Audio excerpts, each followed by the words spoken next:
Bonjour, bonsoir. Un plaisir pour retrouver nous à travers cette vidéo. Côté que nous allons continuer avec le cours de nutrition et on va étudier un chapitre qui a pour titre Connaissance des aliments. Maintenant, dans le chapitre, ça, nous allons aborder une nouvelle notion, qui c'est l'étude des fruits et des légumes. Donc, c'est une partie très intéressante dans le chapitre ça. Donc, moi, je souhaitais que nous prenions le temps pour nous capables d'aller vidéo, hein, prendre des notes et poser des questions dans la rubrique commentaires sur page et YouTube. Donc, nous allons parler de fruits avec légumes. Maintenant, on a rappelé que le dernier cours que nous avons fait, hein, donc on a parlé de œufs avec poisson. Et groupe ça, c'est le groupe VPO, viande, poisson, œufs, qui est caractérisé par la présence de protéines de bonne valeur biologique et il y a trois oligo-éléments très importants, à savoir sélénium, cuivre et puis zinc, qui est riche en graisse, notamment en graisse saturée et aussi en cholestérol. Et poisson gagne de bonne graisse, œufs aussi gagne de bonne graisse, donc œufs avec poisson plus riche en acides gras polyinsaturés par rapport à la viande. OK, donc poisson moins riche en cholestérol que œufs et viande. Maintenant, c'est un groupe aussi qui est caractérisé par la pauvreté en calcium et en vitamine C. Donc, il y a fer, il est riche en phosphate, OK, riche en ion phosphate. Et puis, puisqu'il s'agit d'aliments d'origine végétale, donc il n'y a pas gagné ce qu'on appelle les fibres alimentaires. OK? Donc, c'est pas des aliments aussi qui sont riches en sucre. Donc, quantité de sucre qui est extrêmement faible dans ces aliments. Donc, il y a de l'eau, vitamines, minéraux. Voilà en gros pour le rappel des caractéristiques de ce groupe qu'on appelle viande, poisson, œufs. Maintenant, nous allons parler des fruits et des légumes. Donc, c'est des aliments d'origine végétale, donc, que vous connaissez très bien. Donc, c'est notre regardé page de couverture fichier, hein. Donc, nous sommes capables d'identifier différents types de fruits.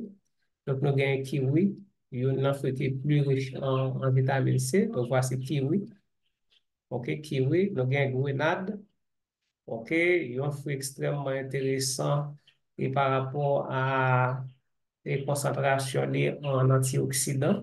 OK, grenade. Donc, c'est un fruit très intéressant, malheureusement, que nous pas gagné en pile ici. Et c'est une plante aussi qui est facile à pousser. Voilà, nous avons ananas, nous avons papaye, nous avons raisin, OK, qui est riche en resveratrol, on verra ça. Nous avons melon, etc. Donc voilà, ananas, donc mango, je pense ici. Donc, c'est des fruits auxquels vous êtes habitués. Donc, un fruit, là, c'est importé, donc c'est local. Maintenant, quelles sont les caractéristiques de ce groupe? Donc, c'est un groupe d'aliments qui est riche en eau. OK, alors, d'une façon générale, OK, c'est un groupe qui est des aliments qui sont riches en eau. Donc, on a d'accord que teneur en eau est variée d'un aliment à l'autre, mais d'une façon générale, donc quand on dit fruits, légumes, donc nous avons une richesse en eau aussi, il est riche en vitamines. Donc, vitamines, yo varient d'un fruit à l'autre, il y a un qui est plus riche en vitamine C, il y a un qui est plus riche en vitamine A, mais d'une façon générale, donc, fruits et légumes, donc, nous fournit beaucoup de vitamines, que ce soit les vitamines de groupe et les vitamines hydrosolubles, que ce soit les vitamines liposolubles. Nous avons groupe ça aussi les riches en minéraux, et notamment les riches en minéraux antioxydants. Donc, on verra dans la suite du cours quels sont les minéraux antioxydants et aussi les vitamines antioxydantes. Donc, on verra ça. Et c'est un groupe aussi qui est riche en sucre, et notamment sucre simple, le fructose, et riche en fibres alimentaires. Donc, riche en fibres alimentaires. Donc, les fibres alimentaires sont principalement d'origine végétale. Donc, dans le lait animal, on peut trouver des fibres alimentaires. Par exemple, dans le lait maternel, donc on a des oligosaccharides qui jouent le rôle de fibres alimentaires. Nous gagnons, et ce groupe aussi est caractérisé par sa pauvreté, sa carence en protéines, et carence en protéines et en graisse. Maintenant, c'est vrai que le pauvre en protéines, donc fruits qui gagnent une certaine quantité de protéines, eh bien, c'est des protéines qui sont de mauvaise valeur biologique. Donc, il faut retenir que les protéines d'origine végétale sont des protéines de mauvaise valeur biologique, OK? Et ils sont riches en graisse. Donc, ils sont pauvres en graisse, excusez-moi. Maintenant, ils sont pauvres en graisse. Cependant, les graisses d'origine végétale sont pour la plupart des graisses de bonne valeur biologique. Donc, il y a des acides gras polyinsaturés, des acides gras monoinsaturés. Donc, si on prend par exemple amande, donc on voit ça. Donc, les acides gras de l'amande, c'est 65% d'acide oléique. OK, si on prend zabuka, si on prend noix, on prend sésame, donc les fruits oléagineux et les fruits en coque oléagineux, donc ils sont riches en acides gras et insaturés, donc monoinsaturés et polyinsaturés, et aussi ils sont riches en phytonutriments. Donc les phytonutriments, donc c'est eux-mêmes qui baillent fruits aux couleurs, ce sont des pigments, OK, ce sont des pigments qui baillent fruits aux couleurs. Et c'est aussi des molécules donc, qui protègent plantes contre des envahisseurs. Maintenant, pour nous-mêmes, c'est des molécules que nous consommons et qui peuvent protéger nos contre et le cancer, les maladies cardiovasculaires. Donc, mais pour les plantes, ce sont des molécules qui interviennent dans leur protection.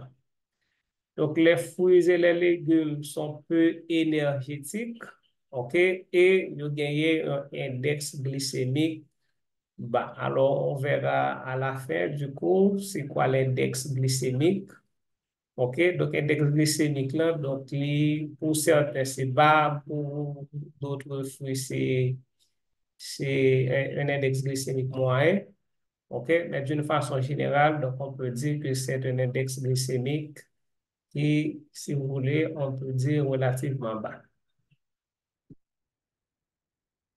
Alors, on regarde comment fruits sont classés et comment légumes sont classés.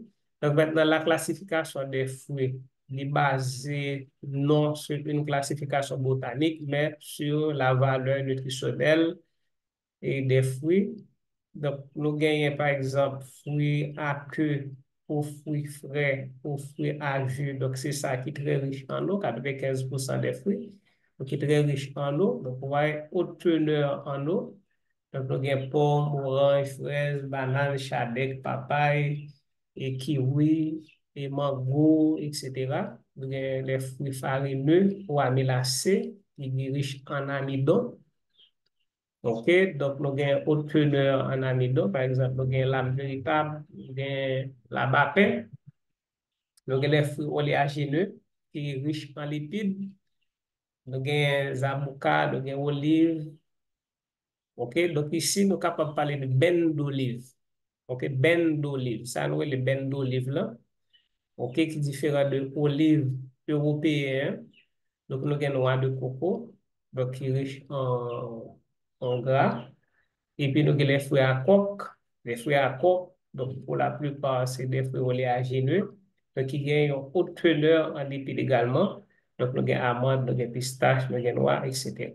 Maintenant, ce qu'il faut retenir, c'est que dès qu'on parle de graisse, et pour les aliments d'origine végétale. Donc, c'est surtout des graisses de bonne valeur biologique.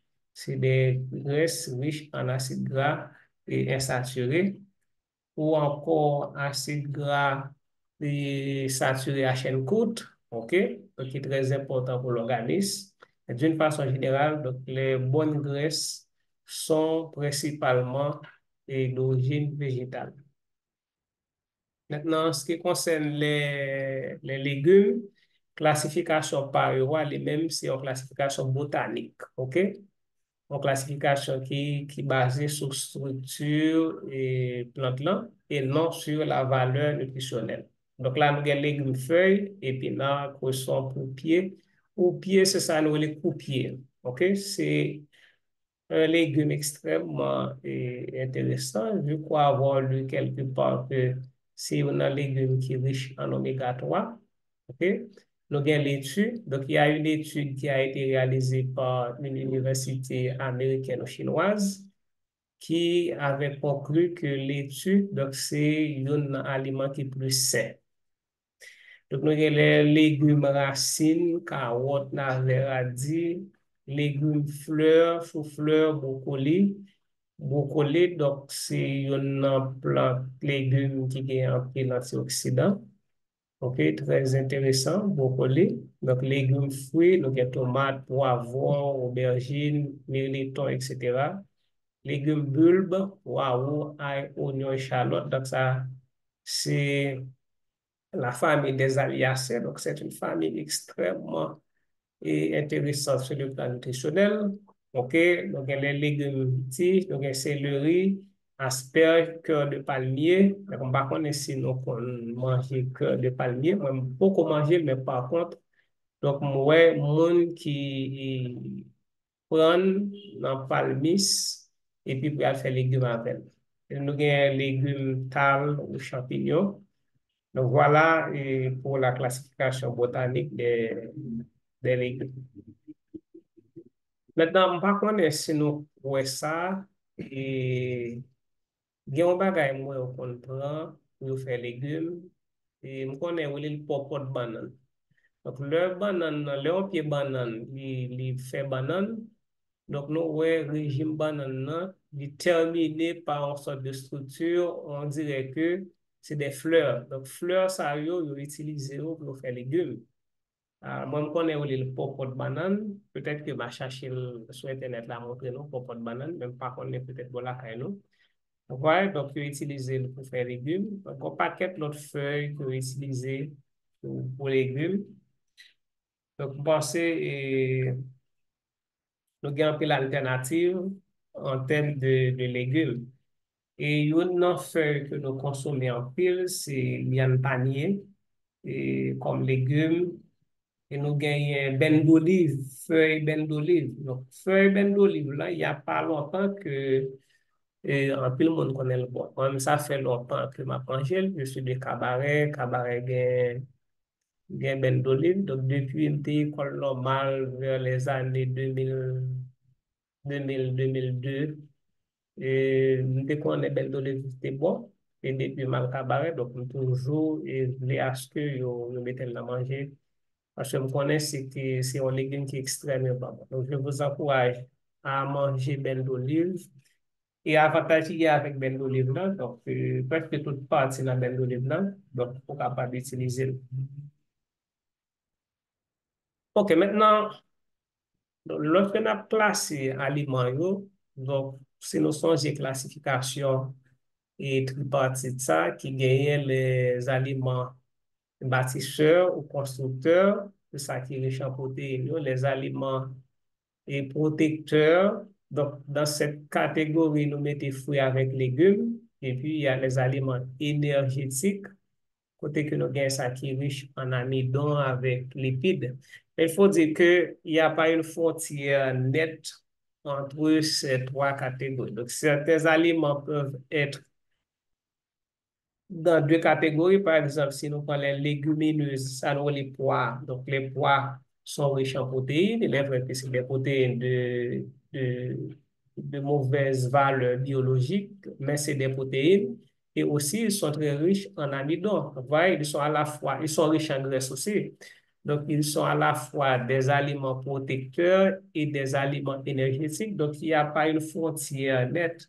Donc, si on considère les viandes VPO, donc c'est surtout des aliments constructeurs, mais il y a une bonne quantité de graisse, qui fait de eux aussi des aliments énergétiques. De toute façon, ce qu'il faut comprendre, c'est que ce soit les acides aminés, que ce soit les lipides, que ce soit les glucides, dépendamment de l'état physiologique de l'organisme. Donc, tous ces nutriments peuvent servir de substrat énergétique pour l'organisme. Donc, le corps a engagé, cellules engagées, ça le joint pour le faire énergie à la prendre. Depuis pas on a dit que toute réserve glucidique est éliminée et utilisée. Et dans le cas d'un jeûne prolongé, imaginez bon qui a décidé de dire, bon, on va faire 40 jours de jeûne, sans manger, seulement boire de l'eau. Est-ce que vous comprenez? Donc, ça veut dire que vous côté la privé, le corps, c'est acide aminé qu'il va l'utiliser pour le faire énergie. Est-ce que vous voyez? Donc, dépendamment de l'état physiologique de l'organisme, donc, éléments constructeurs capables d'utiliser pour produire de l'énergie. Maintenant, les aliments, les fruits et les légumes, on entend dire qu'ils sont des aliments protecteurs. Mais et rares sont ceux qui peuvent dire pourquoi ils sont des aliments protecteurs. Mais il faut dire que c'est un sujet qui est bien documenté, la protection que donnent les fruits et les légumes. Donc, c'est un sujet qui est très, très documenté et comme nous est là, donc, il y a plus de 300 études qui sont faites dans le monde qui montrent que les grands consommateurs de fruits et de légumes, quelle que soit leur forme, sont associés à un moindre risque de cancer. C'est-à-dire que quand nous consommons les fruits et légumes en quantité suffisante, donc on est capable de nos 5 fruits et légumes par jour, et on a un moindre risque donc, de développer des cancers et quelle que soit la forme de cancer, là, il faut le dire. Donc, et c'est ce qu'on a dit ici dans le texte en vert, l'association entre la consommation de fruits et légumes et la prévention des cancers est bien documentée. Réduction des risques de cancer du poumon, de la bouche, du pharynx, de l'œsophage, de l'estomac, du sein, du côlon et du rectum. Donc, vous comprenez par là que de consommer des fruits et des légumes, donc c'est une question de santé. C'est une question de santé. Donc, il faut faire de votre mieux et pour consommer les fruits et les légumes. Donc, n'oubliez pas que mieux vaut investir dans la santé que dans la maladie. Investir là, pas nécessairement comme, mais c'est surtout la volonté, le temps, parce que avec, comme n'a pas acheté en gazeuse, donc l'a pas acheté en mango. Avec comme n'a pas acheté en gazeuse, l'a pas acheté en figue banane. Avec comme n'a pas acheté bah, et on boit, j'en bois, il est la machine de transport public, on boit. Donc, on a acheté et fruits. On avait pris cet exemple. Quelqu'un, il y a des gens qui boit et on couronne chaque jour. Il y a des gens qui boit un coca chaque jour. Maintenant, imaginez un coca qui vend, pas qu'on est 100 gouttes ou 75 gouttes. Donc, pendant ce semaine, on boit 7 coca. Et il y a qui même boit 2. Donc, on a dit au minimum, on a boit 7 coca. Donc, multiplier 7 par 100, ça fait 700 gouttes. Donc, 700 gouttes, donc si la vache acheté mango, la vache acheté figue, mais avec, donc pour réaliser que la on dit qu'à manger une ou deux et au mango peut-être par jour ou encore un figue et chaque jour. Donc, ouais, donc, entre un figue mûr, un mango et un coca ou un couronne, donc c'est pôle nord et pôle sud. Donc, vous êtes d'accord avec moi. Donc, c'est une question d'éducation, c'est une question de volonté, c'est une question de santé. Donc, voilà pourquoi vous êtes invité à sensibiliser les gens autour de vous sur la nécessité d'adopter de bonnes habitudes alimentaires parce que, comme on l'a vu déjà, il y a une relation indissoluble, OK, entre l'alimentation et la santé. OK, maintenant, protection, ça que fruits ak légumes bay lan, il y a quatre facteurs qui à la base, qui est à l'origine de cette protection.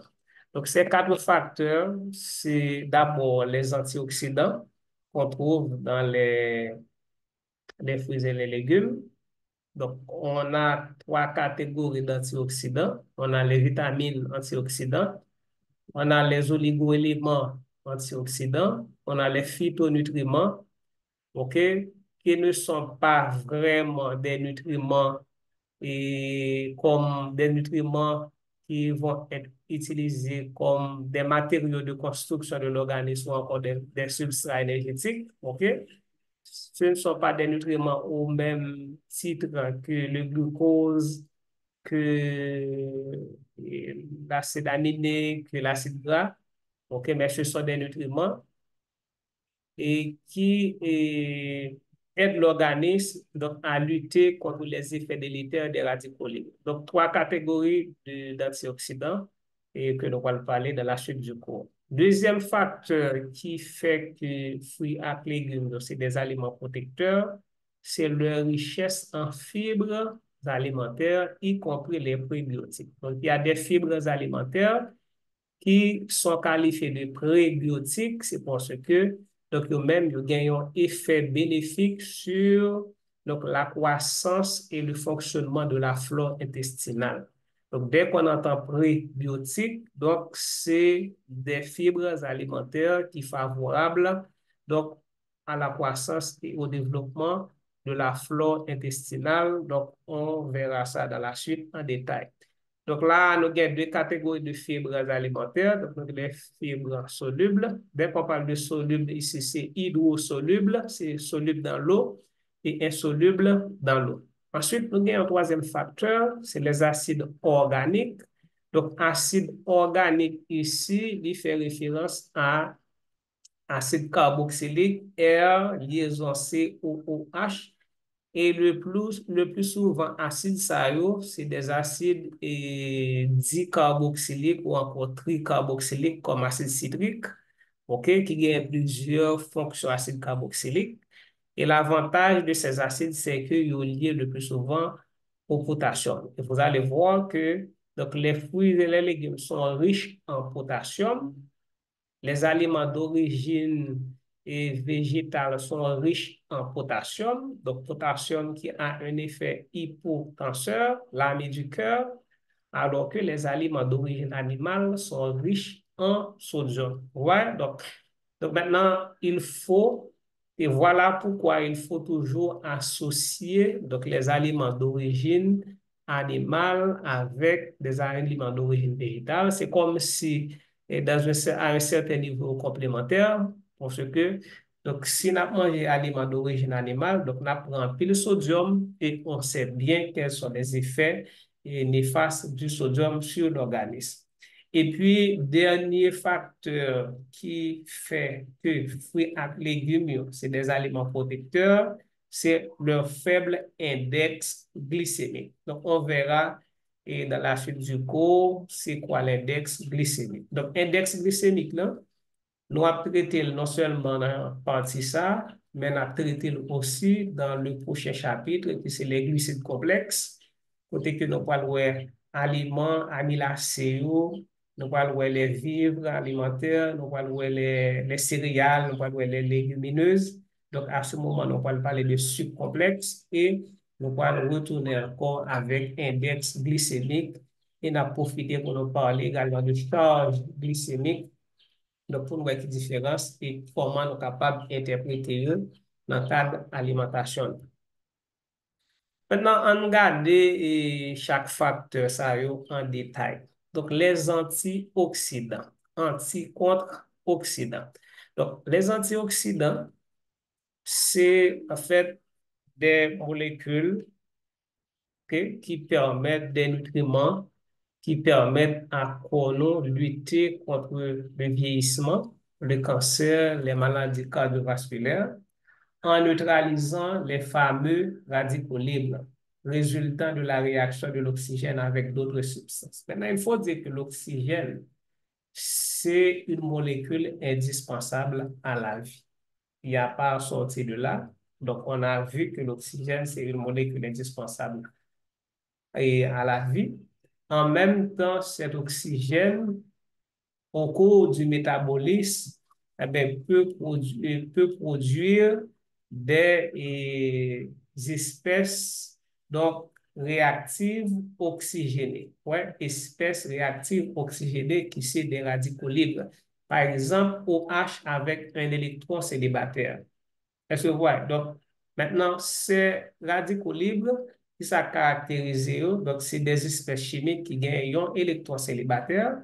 Donc, c'est des espèces qui sont extrêmement instables, mais cette instabilité va donc déranger ces cellules-là parce que si l'espèce est instable, il est réactif, donc lui-même, il est capable à l'origine d'un paquet d'autres réactions et réactions, ça est capable de toucher, par exemple, ADN. Donc, ces réactions touchent ADN, donc, il est capable de conduire à des mutations, il est capable de conduire à des problèmes qui baillent et qui accélèrent le vieillissement, qui accélèrent le cancer et qui baillent les maladies cardiovasculaires. Donc, maintenant, les radicaux libres sont incriminés dans le vieillissement et le cancer, les maladies cardiovasculaires. Donc, quand on consomme des antioxydants, donc ces antioxydants, donc ils neutralisent les radicaux libres et ça, il constitue une protection pour l'organisme. Donc, nous avons différents types d'antioxydants. Nous avons les vitamines antioxydantes, vitamine A, vitamine C et vitamine E. Donc, il faut retenir ça. Ou vitamine antioxydante, vitamine A, vitamine C, vitamine E. Donc, dans la suite, donc, nous apprenons qui ça, nous sommes capables de vitamine ça. Ensuite, nous avons les minéraux ou oligo-éléments et antioxydants. Donc, sélénium, cuivre, manganèse et zinc. Donc, ce sont des oligo-éléments ou minéraux antioxydants. Et on a aussi les phytonutriments qui gagnent là-dedans plusieurs catégories de produits, les polyphénols, les caroténoïdes, terpènes, composés organosulfurés. Donc, c'est des antioxydants qui protègent nous contre le cancer. Maintenant, les minéraux antioxydants, yo agit en tant que cofacteur des enzymes antioxydantes les plus étudiées. Dans l'organisme, donc, gagner des enzymes qui là pour dégrader les molécules et qui gagnent un fort pouvoir oxydant ou encore des agents oxydants. Par exemple, l'eau oxygénée. OK? L'eau oxygénée, c'est un oxydant. Donc maintenant, dans l'organisme, vous avez des enzymes qui sont capables de transformer l'eau oxygénée en eau dans l'organisme. Maintenant, enzymes, ça, il faut savoir que les enzymes, pour être capables de bien fonctionner, sont associés avec un cofacteur. Cofacteur là, il est capable de nature inorganique, comme c'est le cas ici, sélénium, cuivre, manganèse et zinc. Cofacteur là, il est capable également de nature organique. OK? Et quand le cofacteur est de nature organique, il prend le nom de coenzyme. Donc, coenzyme, enzyme, cofacteur, enzyme.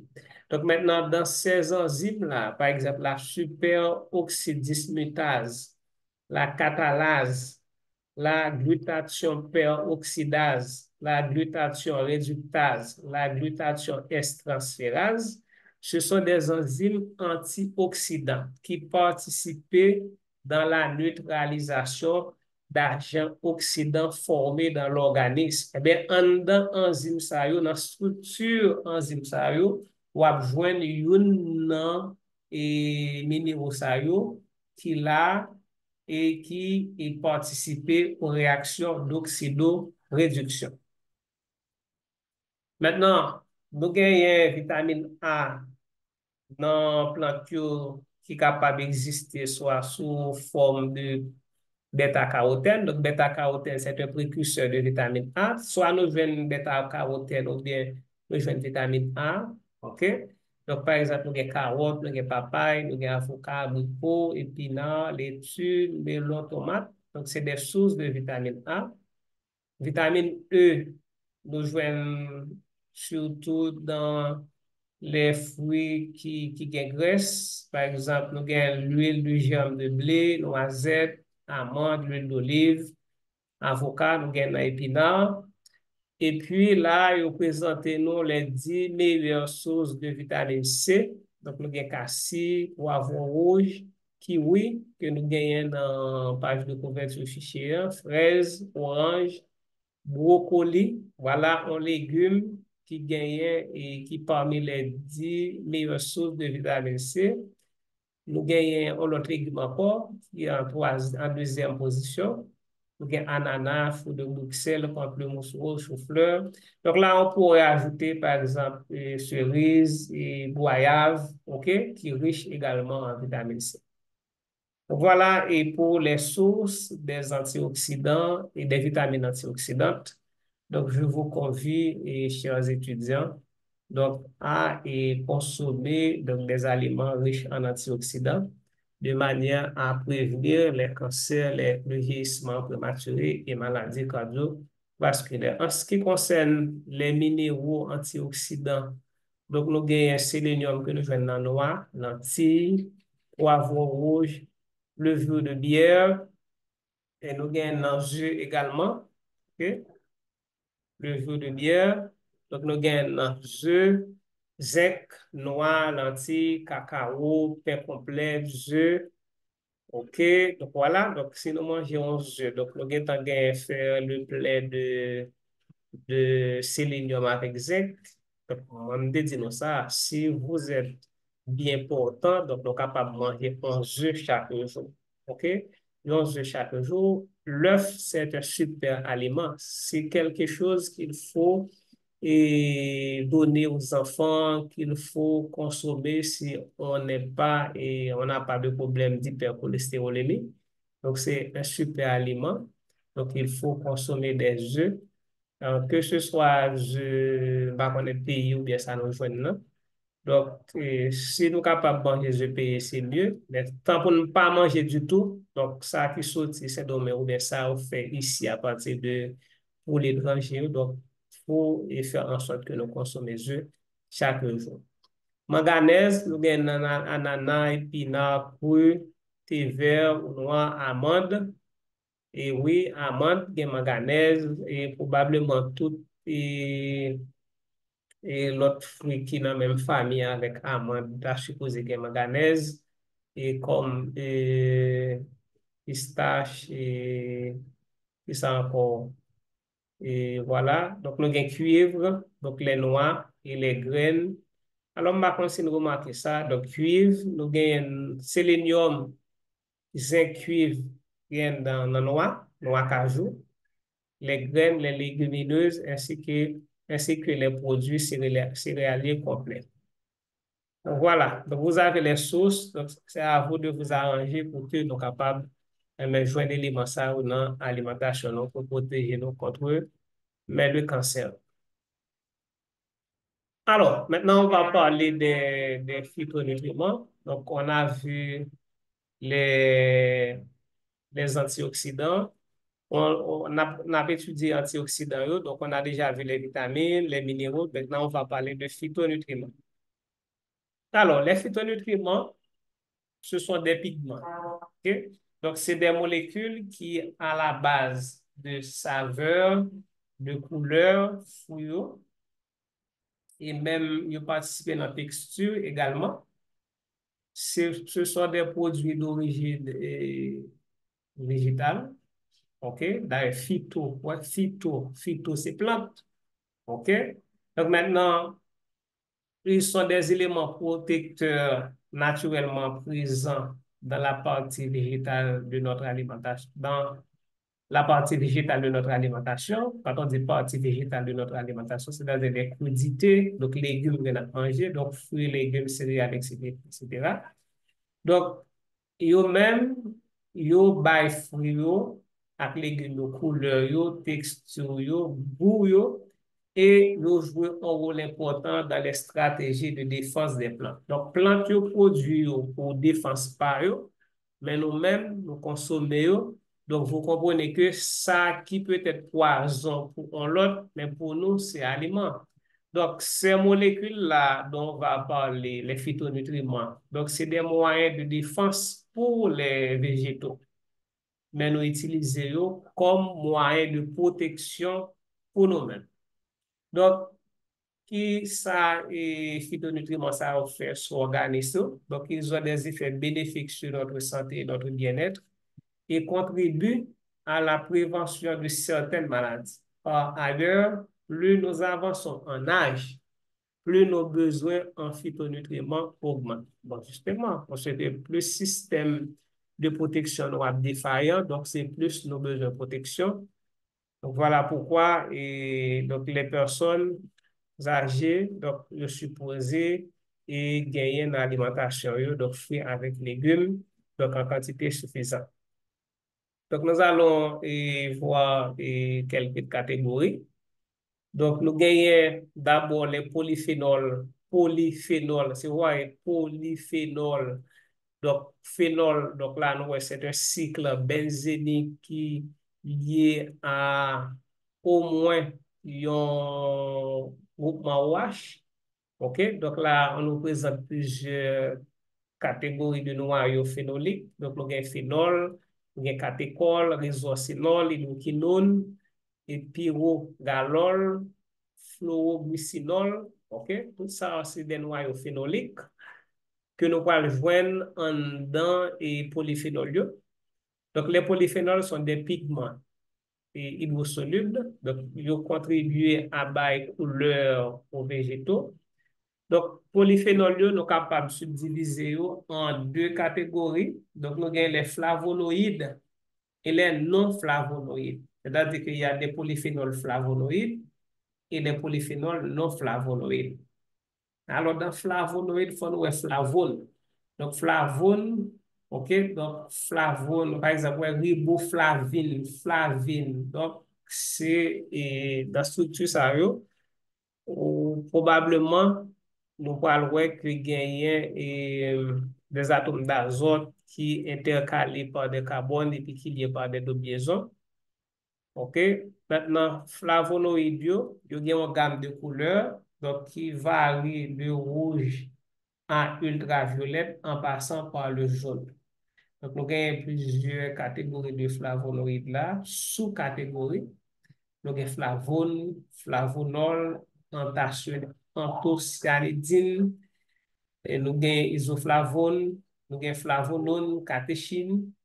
Donc, les flavonoïdes, nous avons plus de 3000 composés différents. Là, nous avons cacao, que nous connaissons très bien. Alors, ce n'est pas cacao synthétique, non? C'est cacao qui sortit dans le jardin. OK? C'est l'un des aliments les plus riches en flavonoïdes.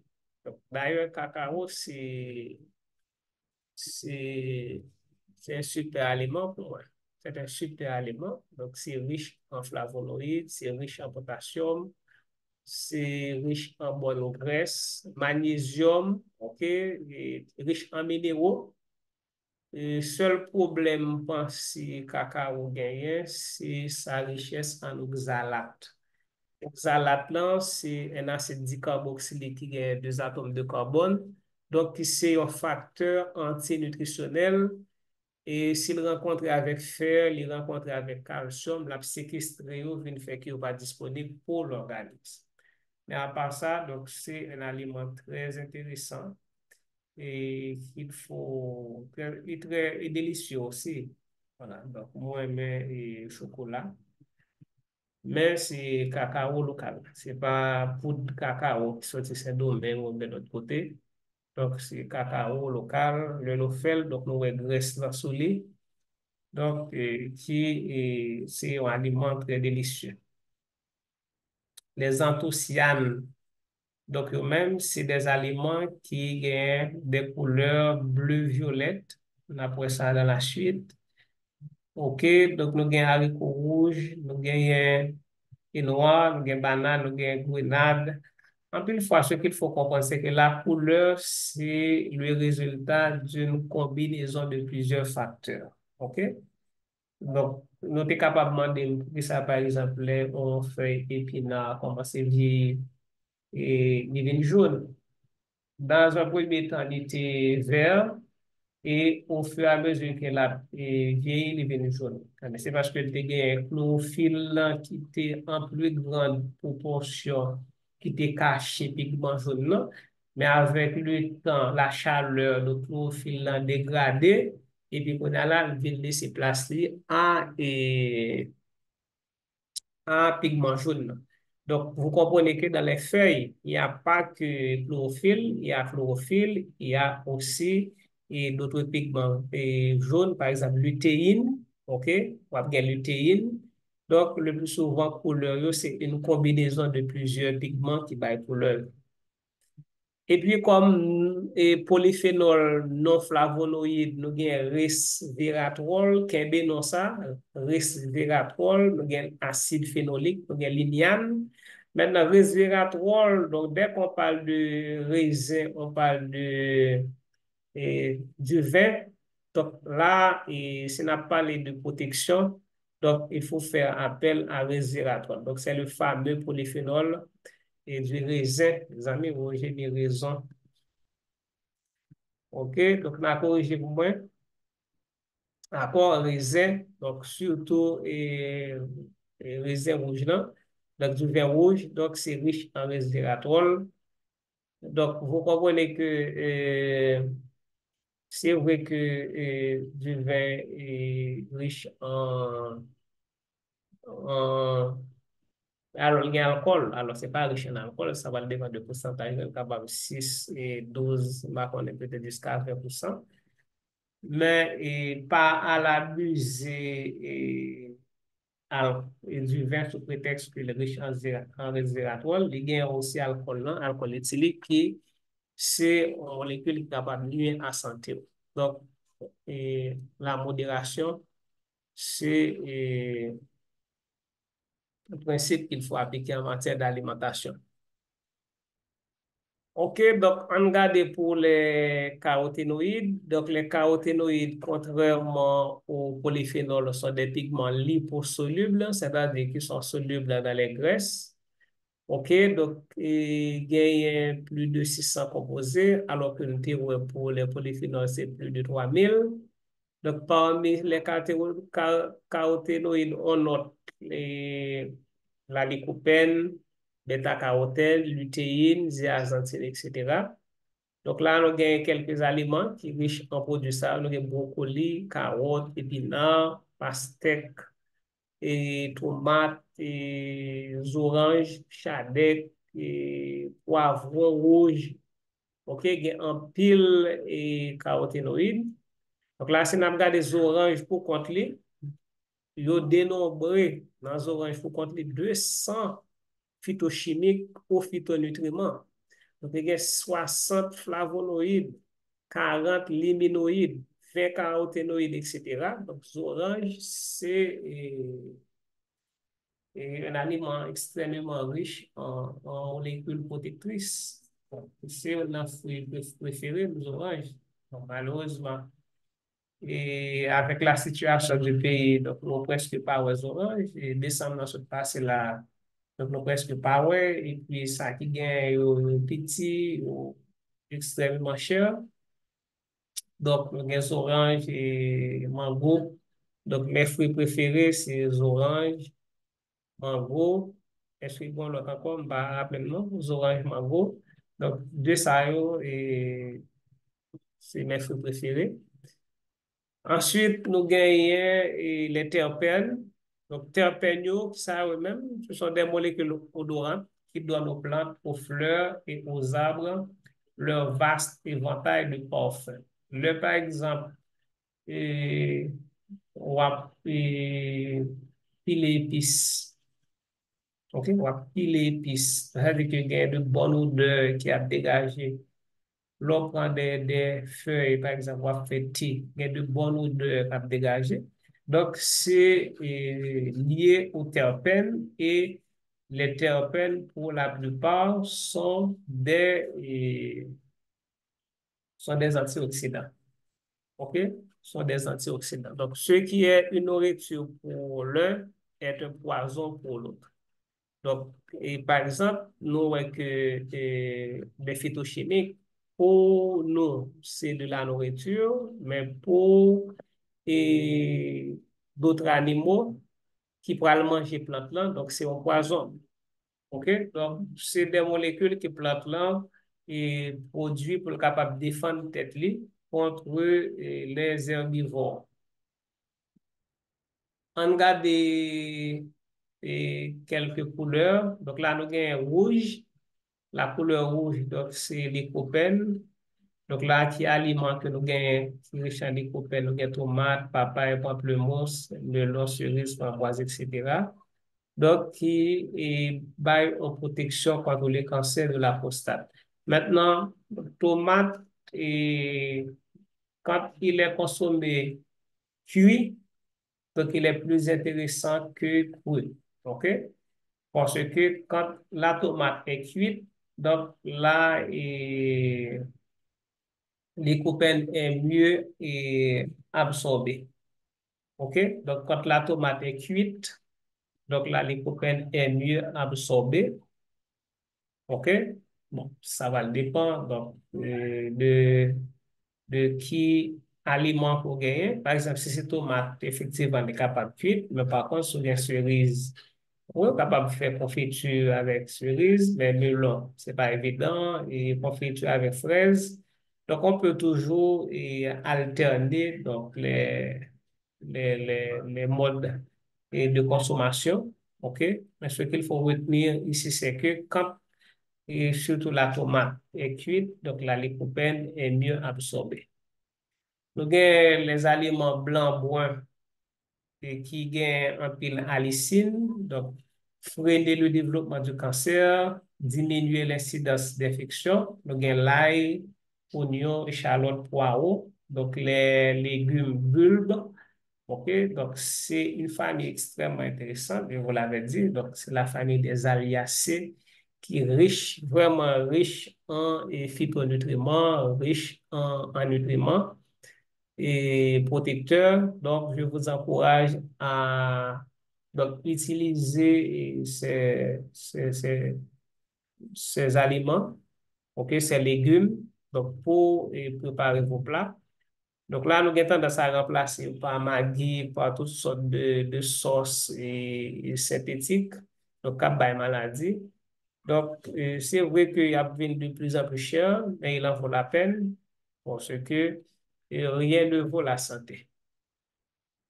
Vert, donc c'est lutéine qui gagne dans la plate qui vert, lutéine et gagne chlorophylle aussi. Donc, lutéine, donc c'est prévention des problèmes de vision et retarde le déclenchement du vieillissement. OK, il protège nous contre le vieillissement prématuré. Donc là, nous avons épinards, brocoli, petits pois, cresson, chou de Bruxelles, etc., qui est riche en lutéine. Et puis, nous avons bleu-violet, donc composé bénéfique, c'est anthocyanine, ralentir le déclenchement du vieillissement, prévenir le cancer, prévenir les maladies cardiovasculaires. Donc là, fruits et légumes, fruits que nous habituons avec là, c'est aubergine. Mais là, nous sommes capables de parler également de caïmite. Caïmite, ouais, nous sommes capables de parler de caïmite. Nous sommes capables de parler de chou violet. OK, chou violet. Nous sommes capables même de parler de grenade aussi, je pense. Donc, c'est effectivement des aliments riches en antioxydants. Mais euh, ce qu'il faut voir aussi, par exemple, si on regarde l'aubergine là, nous voyons pratiquement c'est peau aubergine là qui est couleur là. Donc, en pile fois, antioxydants, c'est dans peau alliée. Et fibres alimentaires que nous parlons parler, le plus souvent, en plus grande concentration dans peau et planture. Donc, et pourquoi ne pas cuire l'aubergine avec sa peau? Il ne pas quoi toxique. Et ça apporte beaucoup plus de nutriments, ça apporte aussi beaucoup plus de fibres alimentaires. Donc, il suffit de bien laver. Des fois, il y a un mango à manger. Ouais, mango a tellement bien, mais bien rose. Donc, on va manger pour elle. Si on manger pour elle, va faire rien. Au contraire, elle est bénéfique pour non seulement la remplir ventre, mais aussi la vient avec beaucoup plus de fibres alimentaires qui font du bien.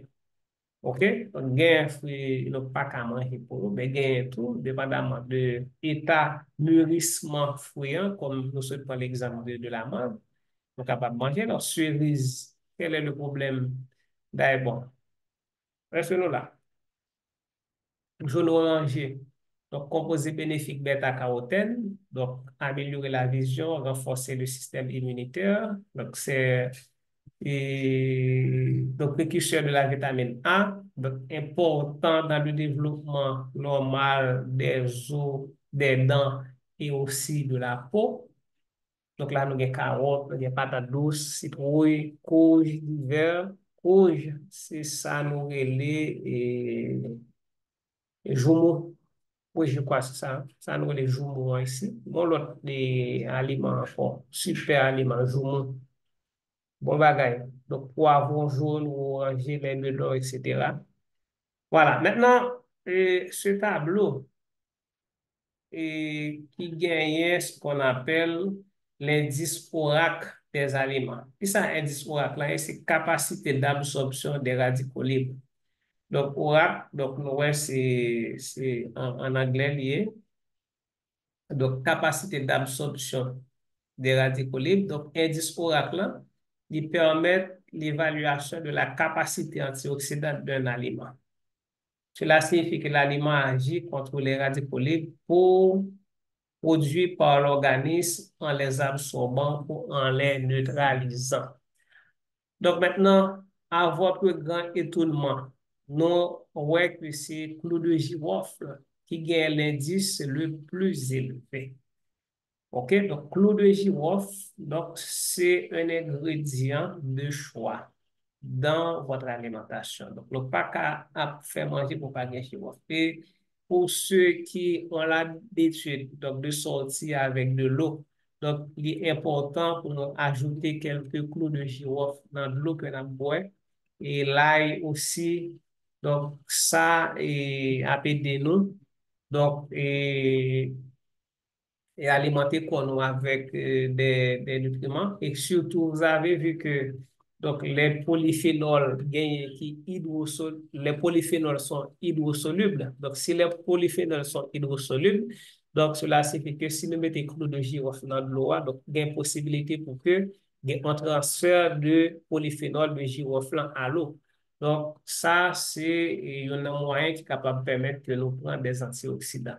Donc maintenant, ce qu'il faut remarquer, c'est que les épices, donc, sont de loin plus riches en antioxydants que les autres types de fruits et de légumes. Donc, si nous considérons épices là, donc nous prenons première catégorie, c'est épices. Deuxième catégorie, herbes aromatiques, c'est encore ça, nous les épices. Donc, c'est les plus riches pratiquement. OK? Donc, seulement au niveau des fruits et des légumes, que nous gagnons baie d'açaï qui très riche qui est très riche en antioxydants. Et nous gagnons au niveau des condiments, on est à droite, dernière catégorie, cacao, 55 653, cacao, voilà. Donc, ouais, n'oubliez pas qu'on a vu que cacao, c'est l'un des aliments les plus riches en flavonoïdes. OK? Plus riche en flavonoïdes. Donc maintenant, et, donc nous avons importance pour que les n'a fait manger, pour nous mettre en pile épices, pour nous mettre épices, éviter maggi, éviter toute bagaille qui est capable de nuire à la santé nous. Non seulement il est riche en antioxydants, il a venu avec potassium, il a venu avec terpènes, toute bagaille ça, c'est des bagailles qui dégagent de bonne odeur. OK? Donc cannelle et curcuma, gingembre, poivre noir, OK? Donc, poivre noir, Bon, on va le trois éléments là qui sont extrêmement importants pour nous associer, pour nous fêter.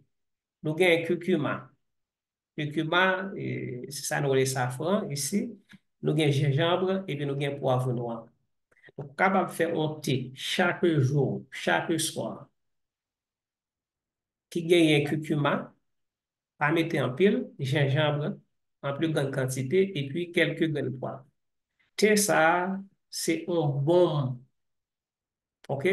Son bon protectrice lié. Non seulement il peut faire prévention de l'inflammation, et il fait prévention des troubles digestifs.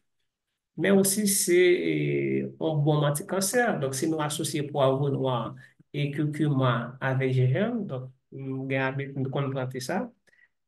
Donc, ça a aidé nous et renforcer le système nous et faire prévention et pas mal de maladies. Et puis, qu'est-ce qu'on peut noter aussi, c'est que nous gagnons les lentilles qui pas mal. On peut voir les lentilles qui pas mal là. Donc, un brocoli, bon, c'est peut-être l'un des mauvais élèves, brocoli. OK? Brocoli avec thé vert, voilà, c'est eux-mêmes qui gagnent un disque qui est bas. OK? Nous gagnons artichaut, qui pas mal. OK? Donc, les fruits, est-ce que nous avons les fruits et les légumes? Donc, eux-mêmes, capable de dire pas mal, mais vraiment, il est plus riche en antioxydants, donc c'est les épices. Voilà, donc, j'espère que la tableau ça peut nous dans le choix et aliments qu'on a fait pour nous manger. Nous allons parler à présent des fibres alimentaires. Donc, je rappelle que la protection que confèrent les fruits et les légumes est due à la présence d'antioxydants et à leur richesse en antioxydants, à leur richesse en fibres alimentaires, à leur richesse en quoi? Et en acide organique et puis à leur faible index glycémique. Donc là, nous sommes dans la deuxième catégorie, hein.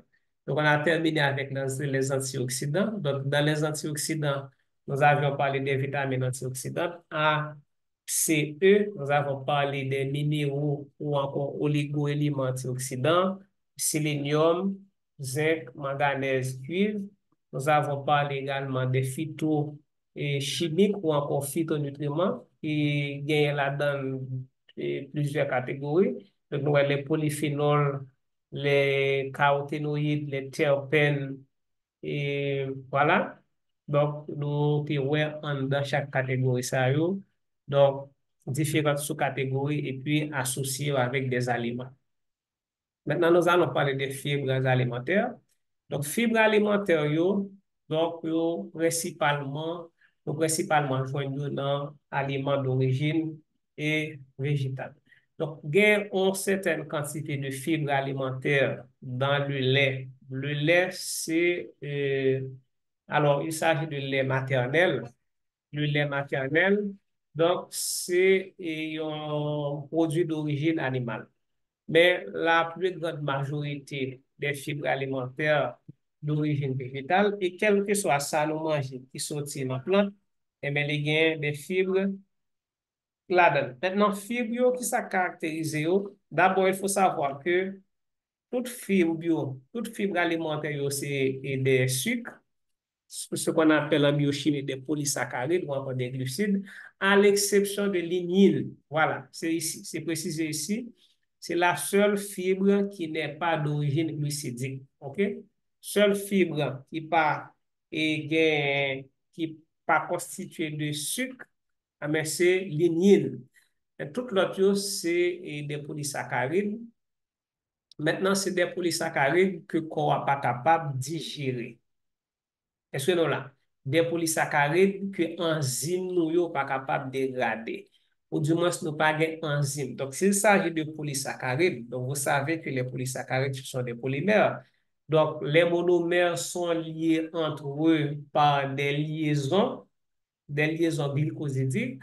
Mais enzymes que nous gagnons, yo pas capable briser liaison ça yo, du coup, et fibre alimentaire yo vin indigeste. Donc, yo indigeste, donc nous consommons yo, mais par contre, yo indigeste. Donc, nous avons deux catégories de fibres alimentaires, donc les fibres solubles, solubles dans l'eau. Donc, nous avons pectine, que nous avons dans la pulpe des fruits. Nous avons les gommes que nous avons dans les légumineuses, pois, les mucilages que nous avons dans la banane musquée, alors dans toute banane. OK? Mais là, banane musquée, principalement, nous avons inuline, OK, qui c'est un fructosane, c'est-à-dire que qui c'est un polymère de fructose. Donc, lui-même, nous joignons dans l'ail. Et inuline, il a une activité prébiotique, c'est-à-dire que il favorise la croissance, OK, la croissance et le développement de la flore intestinale.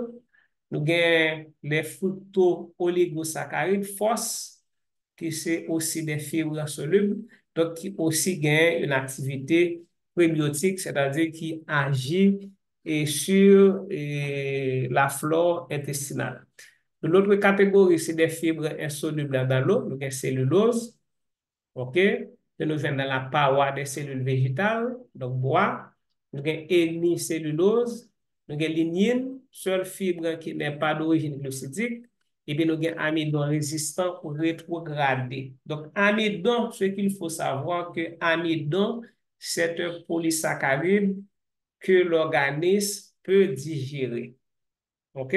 Donc, amidon, c'est un polysaccharide qui est capable de digérer. Digestion veut dire que ça, c'est transformation mécanique et chimique des aliments. Donc, les convertissant en monomères. Donc, amidon, c'est un polymère. Donc, suite à la digestion, amidon a libéré glucose. Mais ici, on parle de amidon résistant ou rétrogradé. Et comment obtenir amidon résistant ou rétrogradé? Donc, c'est un amidon que nous chauffons dans l'eau et puis nous quittons le refroidi. Et monsieur nous qu'on fait cap. Donc, l'un a fait cap, pour besoin de faire colle pour nous coller et papier couleur, que ça nous fait. C'est amidon nous acheter, nous mettons de l'eau, nous chauffer.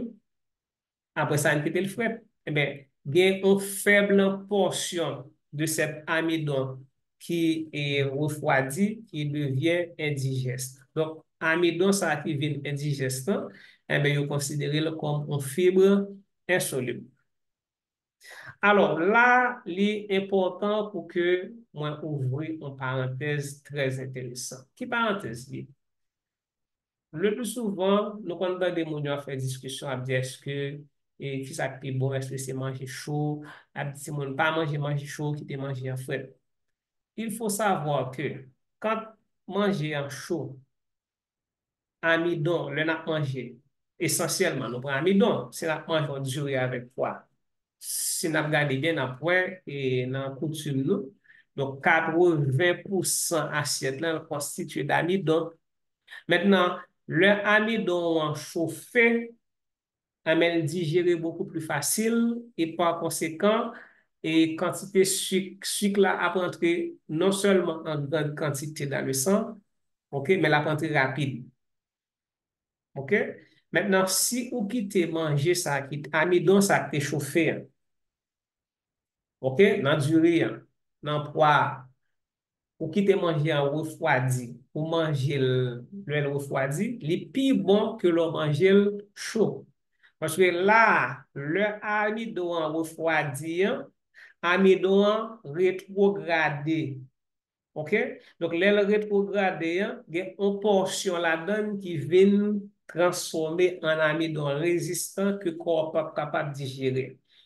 Conséquence, c'est que ça, mais quantité de sucre que tu as absorbé, est diminuée par rapport au fait que y a une portion d'amidon qui vient, mais indigeste.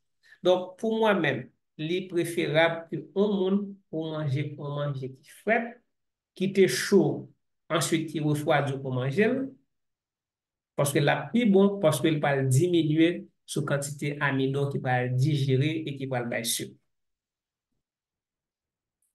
Les fibres alimentaires, c'est ils sont comestibles, nous mangeons, que ce soit fibres solubles, insolubles. Donc, dès que nous mettons un aliment d'origine végétale dans la bouche, nous mangeons chou, par exemple, laitue, brocoli, eh bien, nous consommons, c'est comestible, mais par contre, ils ne sont pas digérés. Donc, c'est non digestible. Donc, nous pas enzymes ne sont pas capables de dégrader en monomère. Ils sont non énergétiques. OK? Alors, non énergétiques pour nous, mais pour la flore intestinale, oui, parce que dégradation yo pour permettre flore intestinale de produire des acides gras que eux-mêmes sont capables d'utiliser. Donc maintenant, on regarde les caractéristiques de chaque catégorie de fibres. Ça, fibre alimentaire soluble. Donc, on peut dire c'est hydrosoluble. Fermentescible, c'est-à-dire qu'il est capable de subir la fermentation par la flore bactérienne ou encore le microbiote. Et puis, c'est satiétogène, c'est-à-dire que il y une sensation de satiété. L'eau manger fibre sur le blanc, donc comme c'est dit, on sent tout rassasié. Donc, le peu d'aliments pour consommer, s'il est riche en fibres solubles, donc là, bon, un sentiment de ventre rempli, et par conséquent, donc, il fait que ou pas manger en pile. Bon, on connaît, peut-être ça, pas manger fibre soluble, parce que ne pas négocier manger en pile. Là, sortez le bain. Hein? Donc, de toute façon, c'est bon pour la santé. Donc, fibres alimentaires insolubles. Donc, eux-mêmes, ils participent dans la régulation du transit intestinal et la motricité et du transit intestinal, ce qu'on appelle le péristaltisme. Donc, ils sont détoxifiants et puis métaboliques.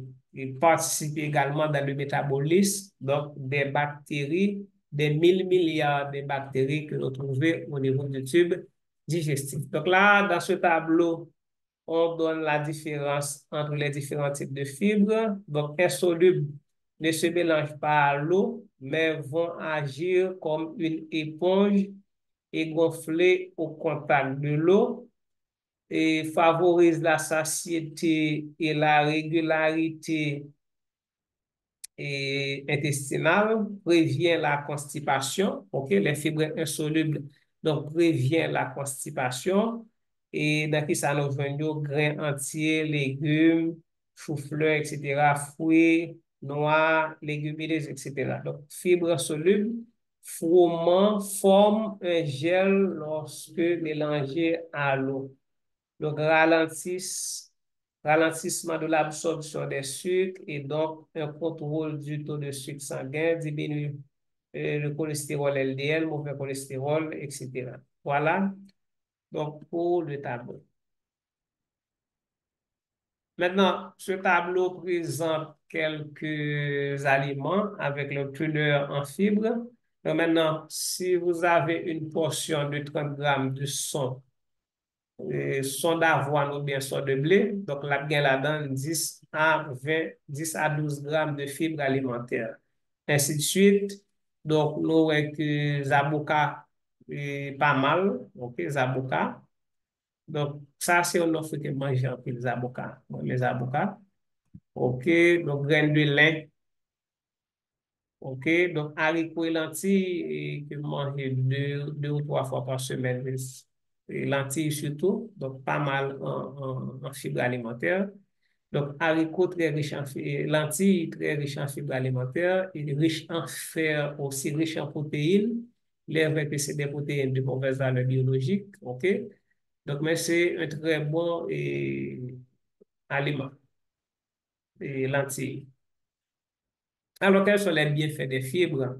Donc, améliore la qualité du microbiome intestinal. Donc, on va parler de ça tout à l'heure. Le microbiote ou encore le microbiome ou encore flore intestinale atténue les symptômes digestifs tels que la constipation et la diarrhée, aide à réguler le taux de sucre sanguin, réduisent le taux de cholestérol, réduisent le risque de diverticulose colique et réduisent le risque de cancer colorectal et puis accroissent la satiété, permettent un meilleur contrôle du poids.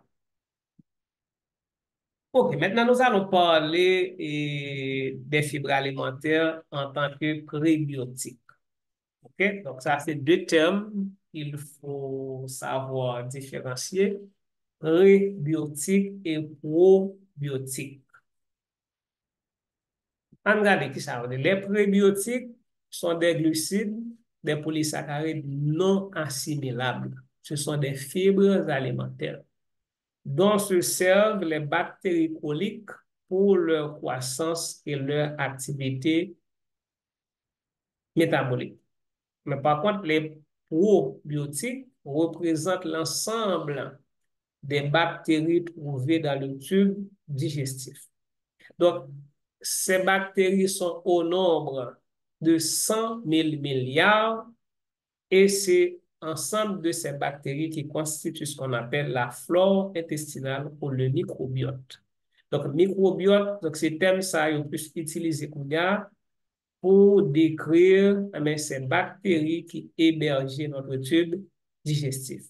Donc, maintenant, les probiotiques, c'est des aliments pour les bactéries qui constituent ce qu'on appelle le microbiote.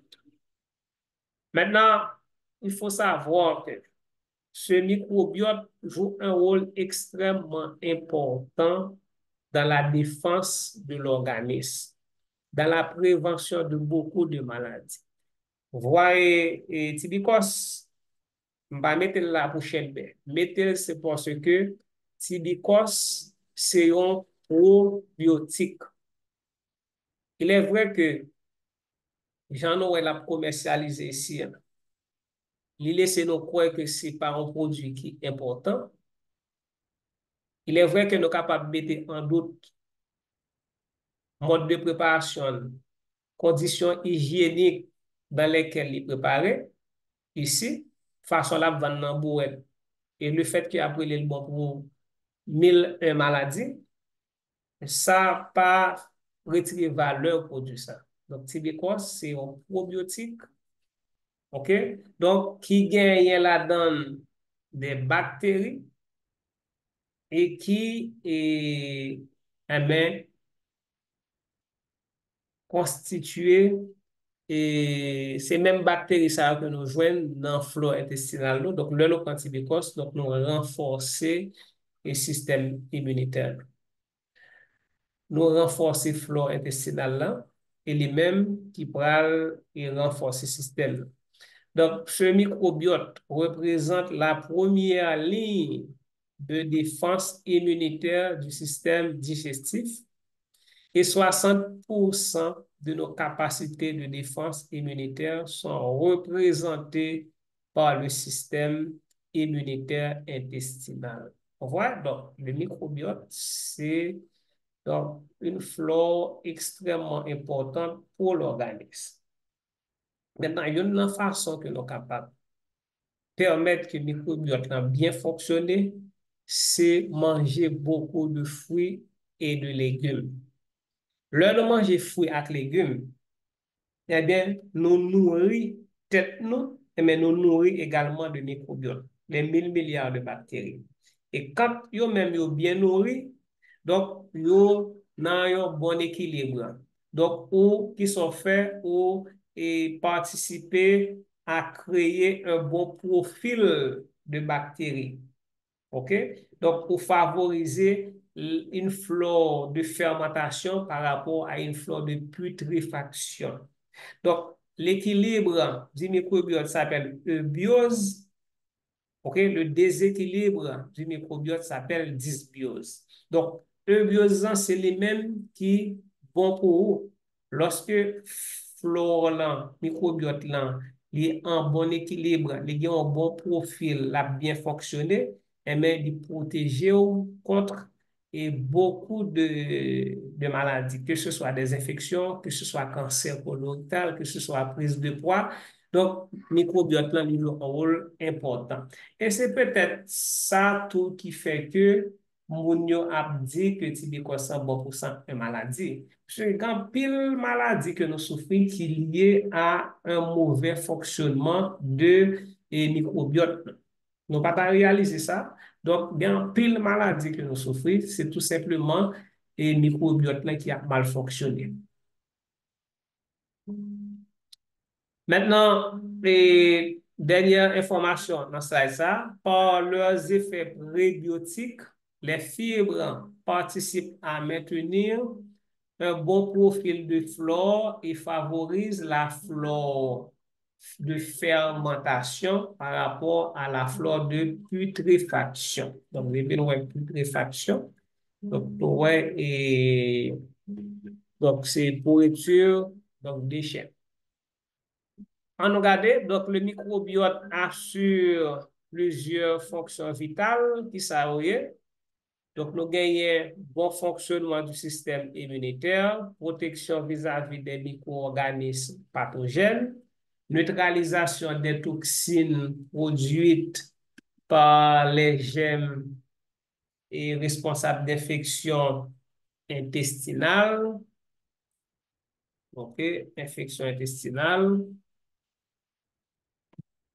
Et puis, synthèse de vitamines du groupe B. Et puis, et de la vitamine K.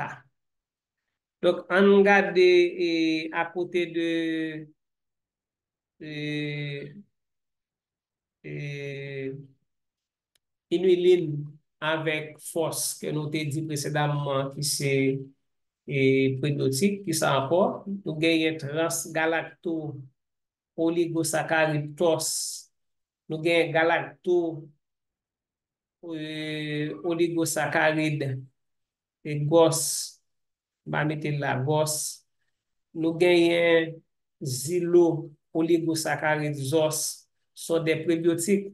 Il y a aussi insuline. Donc, ils ont la capacité, ils ont la capacité de favoriser, ok? Ils ont la capacité de favoriser la croissance des probiotiques. Voilà, donc tout ça, c'est des bagages que nous voyons dans les fruits et les légumes. Donc, ce n'est pas bagaille que nous allons acheter dans la pharmacie, ce n'est pas bagaille que nous allons acheter sur Amazon, sur Shine ou bien sur d'autres plateformes e-commerciaux. Donc, c'est fruits et légumes pour nous manger beaucoup plus, pour nous capables de tête nous et cette protection. Maintenant, gagner un type de fibre que nous joignons dans le lait maternel. Là, on est supposé parler de sujet ça, nous sommes étudier lait et produits laitiers. Donc là, moi, mettez là, pour nous capables boire, c'est les HMO, Human Milk Oligosaccharide. C'est troisième composant solide du lait. Donc, nous gagnons les protéines, nous gagnons le lactose, nous gagnons les oligosaccharides. Ce sont des fibres alimentaires. Ce sont des probiotiques qui participent au développement du système immunitaire du nourrisson. Donc, songez bien que un bébé fait, il fait avec un système immunitaire qui est immature. Donc, les mamans, non seulement les vient avec des probiotiques pour bébé, les portent aussi des immunoglobulines pour bébé, mais les vient aussi avec des prébiotiques qui permettent que le système immunitaire de ça bien développé. Donc, pas de petit gros bien, on maman capable de faire pour petit lit, que balle tété en exclusif pendant 6 mois. Même toujours dire nous ça, faire petit monde sont question de planification. Vous besoin de petit monde qui a une bonne mémoire, qui est intelligent. Mais faut bien manger avant enceinte, bien manger pendant enceinte et bien manger pendant l'été et puis bah si bébé ça l'aide exclusivement pendant 6 mois et puis continuer à l'aide s'il le faut jusqu'à 2 ans. Donc on va faire en bonne santé, cap intelligent et si mon Dieu bon possibilité pour être monde ça pendant ces premières 20-25 années et vous avez possibilité de mettre dans bonne école, dans un bon environnement familial, donc on bon garantie Donc, on est tellement fier de petit tout, pour pas regretter et faire une douzaine. Donc, mesdames, faire ces monde sont question de planification. C'est une grande responsabilité. OK? Donc, moi, c'est nous gagner suffisamment d'éléments pour nous capables de planifier une naissance anti-monde en bonne santé et très, très intelligent.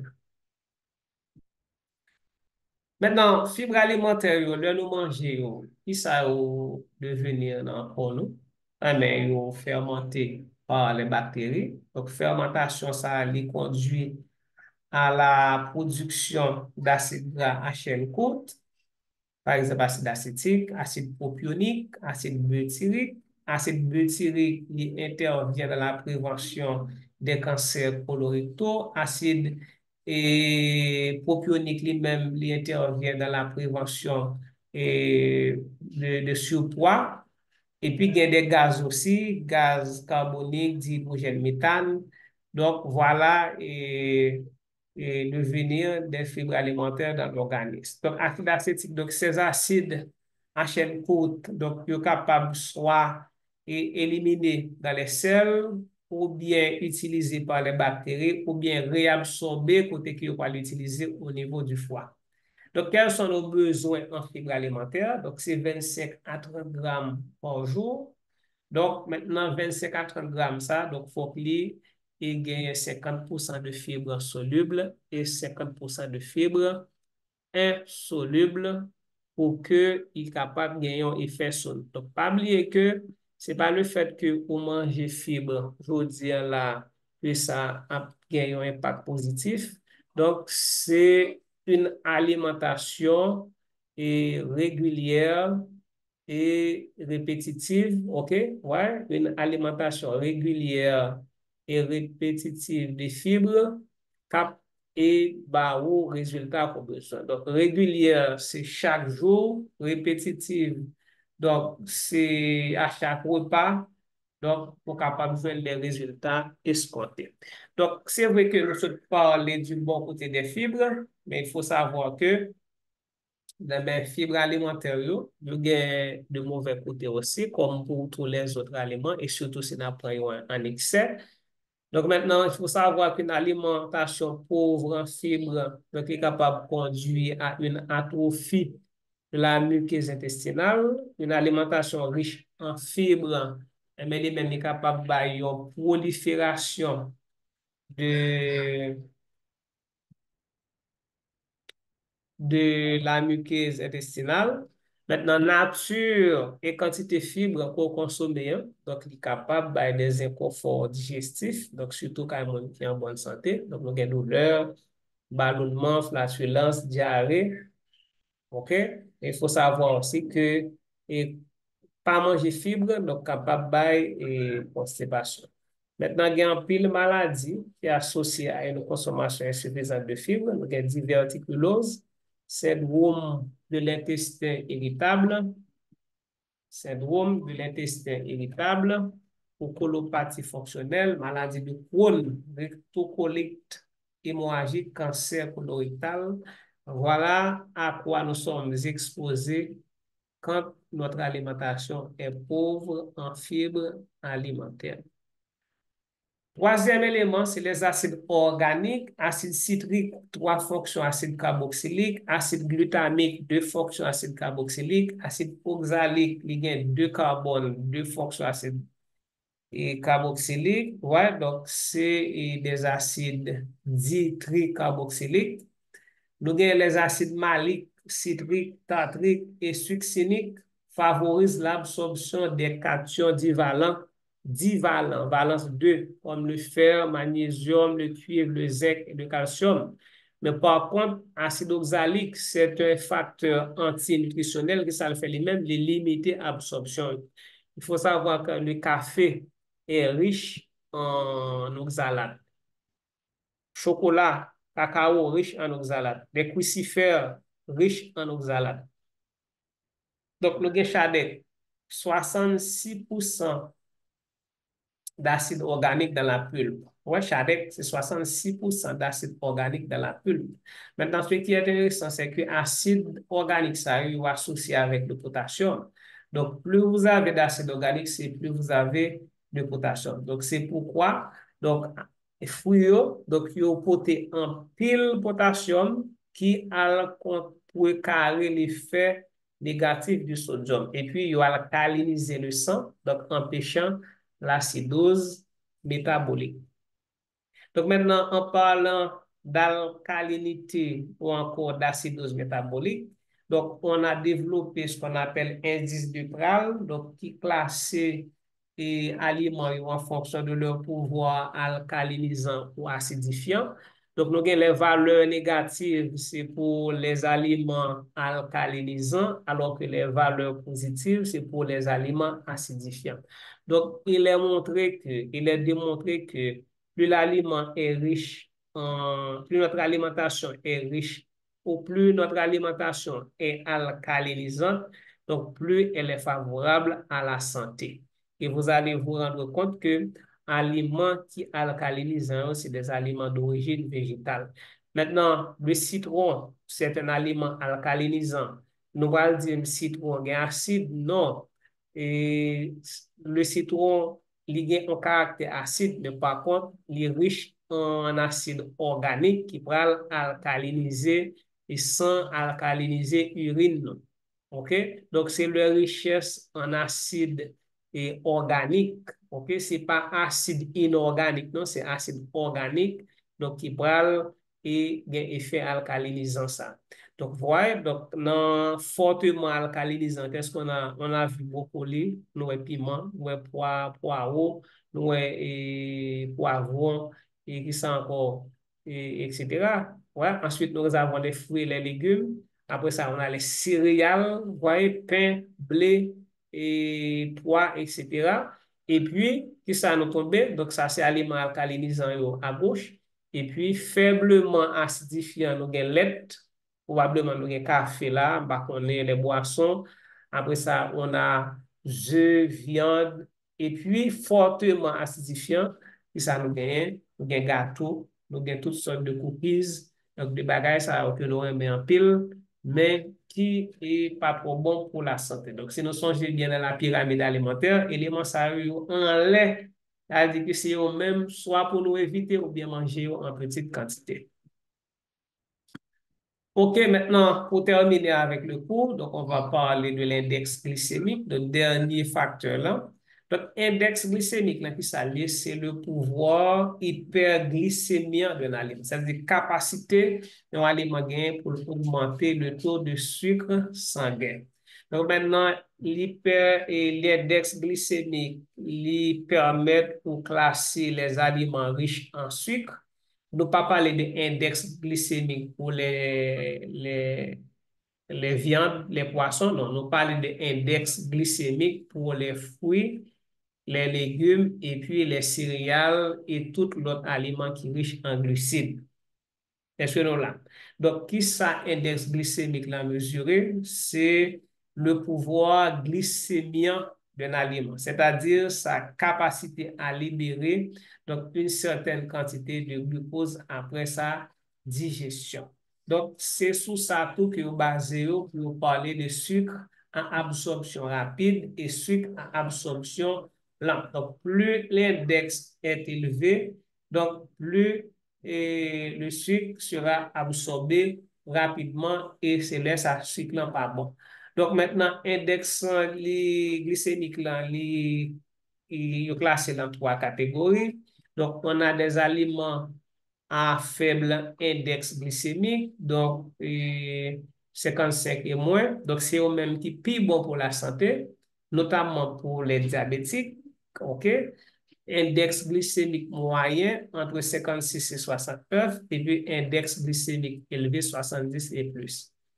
Donc maintenant, selon la littérature actuelle, donc le remplacement des aliments à IG élevé par ceux à IG faible permettrait de réduire les épisodes d'hypoglycémie chez les personnes diabétiques de type 1, améliorer le contrôle glycémique et les taux de lipides sanguins chez les personnes diabétiques de type 1 et 2.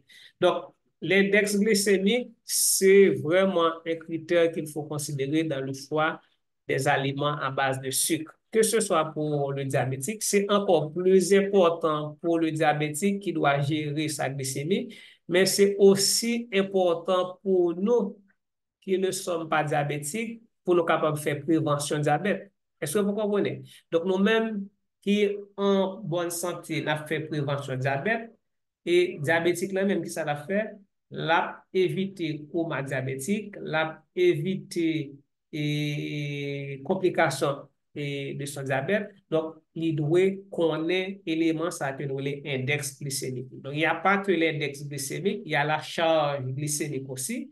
Mais cet élément est très important parce que c'est les mêmes qui prennent le jour et dans qui état pancréas. Donc, l'index glycémique, là, il agit sous pancréas directement. Donc, plus le sucre est absorbé rapidement, donc c'est plus donc, le pancréas et lui-même il travaille et il fait plus effort.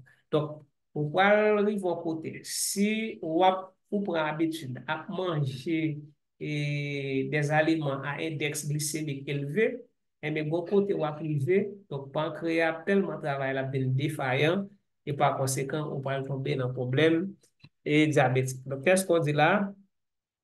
Les 10, on peut dire indice aussi, les 10 ou index glycémique, un outil pour choisir les meilleures sources de glucides et la meilleure méthode de cuisson. Voilà. Pour qui ça cuisson on veut faire là, c'est parce que façon qu'on cuit aliment, il y a un impact sur l'index glycémique là. Donc, je l'avais dit, je vais le redire. Un banane bouillie différent de un banane boucané, un banane boucané différent de un banane fruit. Banane boucané, on va voir que l'index glycémique est plus faible par rapport à ça qui bouillit et ça qui bouillit, index glycémique est plus faible par rapport à ça qui fruit. Donc, façon qu'on prépare l'aliment, il y a une influence sur l'index glycémique. Donc, la consommation excessive d'aliments à indice ou index glycémique élevé vient perturber le fonctionnement du pancréas qui va sécréter toujours plus d'insuline jusqu'à épuisement. Sur le long terme, cela augmente le risque de diabète, d'inflammation chronique, de maladies cardiovasculaires. Lorsqu'on est diabétique, connaître l'hygiène des aliments est important de manière à pouvoir gérer au mieux sa glycémie et adapter son alimentation en fonction. Ça, c'est une diététicienne qui fait déclaration ça. Donc, c'est extrêmement important pour les diabétiques. C'est aussi extrêmement important pour nous parce que nous-mêmes, nous ne pas arriver dans le diabète. Donc, voici un tableau qui présente quelques aliments et index glycémiques. Donc, maintenant, il y a plusieurs facteurs qui sont capables d'influencer l'index glycémique là. Donc, facteurs, ça, ensemble avec la charge glycémique, nous avons développé dans l'autre chapitre, dans le prochain chapitre là, côté que nous allons parler de sucres complexes. Maintenant, quels sont les bienfaits des fruits et des légumes? Donc, prévenir le cancer, question d'examen, réduire les risques de maladies cardiovasculaires, diminuer le risque de souffrir d'hypertension, potassium, renforcer les os et les dents, calcium, renforcer le système immunitaire, donc et fibres alimentaires et les vitamines antioxydants, les minéraux antioxydants, améliorer la régularité intestinale, fibres et alimentaires solubles, et puis favoriser un poids de santé. Voilà les multiples bienfaits des fruits. Et puis pour terminer, j'aime ce texte de ce monsieur qu'on appelle Dalai Lama. Il dit, quand on a demandé au Dalai Lama qu'est-ce qui le surprenait le plus au sujet de l'humanité, qu'est-ce qu'il a répondu? L'homme, parce qu'il sacrifie sa santé pour l'argent. Ensuite, il sacrifie tout son argent pour recouvrir la santé. Par la suite, il est tellement anxieux au sujet du futur qu'il ne profite pas du moment présent. Le résultat est qu'il ne vit ni le présent ni le futur élevé comme s'il était immortel et il meurt n'ayant jamais vraiment vécu. Voilà, et nous vivons une situation extrêmement difficile. Donc, je vous souhaite du courage, mais en même temps, il faut continuer à travailler, OK? Parce que le temps passe, donc il faut travailler.